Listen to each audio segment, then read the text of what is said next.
Parmi mes plus beaux souvenirs de l'enseignement, il y a bien sûr ces périodes de fin d'année si stimulantes pendant lesquelles nous préparions l'examen final en jouant au baseball dans ma classe. C'est vraiment de très beaux souvenirs. Cette méthode gagnante, je l'ai utilisée pendant plusieurs années. Et à chaque année, quand commençaient les classes, en septembre, les élèves arrivaient dans ma classe et la première chose que j'entendais, c'était ceci. Monsieur, est-ce qu'on va jouer au baseball? Je leur disais, pas tout de suite les amis. Ça, c'est la méthode que nous allons utiliser à la fin de l'année pour préparer l'examen.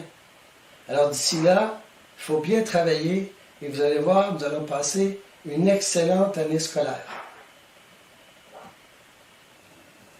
Au début des années 80, les commissions scolaires annoncent que nous aurons bientôt dans nos classes des ordinateurs. Devant cette petite révolution qui s'annonce, je décide alors de m'inscrire à l'université en application pédagogique de l'ordinateur. À l'intérieur de cette formation, nous apprenions le langage informatique, le GW Basic. Et en apprenant ce langage et en faisant les travaux qu'on nous demandait, je me suis dit alors, ce serait formidable de pouvoir faire à l'ordinateur un jeu questionnaire basé sur le baseball, comme je faisais depuis des années dans ma classe, de façon traditionnelle, avec un tableau de liège, un carton représentant la surface de jeu, et utiliser ce contexte pour préparer mes examens de fin d'année.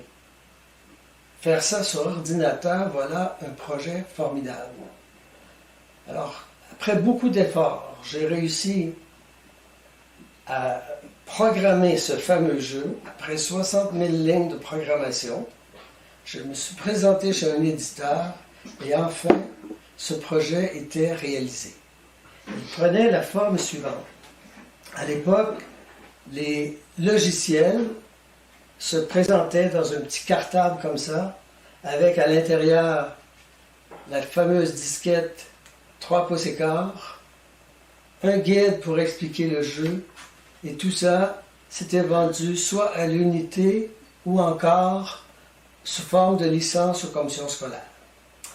J'en ai vendu plusieurs centaines, ça a été un franc succès. Le jeu à l'époque comprenait des questions en géographie, en sciences, en histoire et aussi en langage mathématique. De plus, même là, le jeu présentait aussi un éditeur et les enseignants pouvaient construire leur propre banque de questions.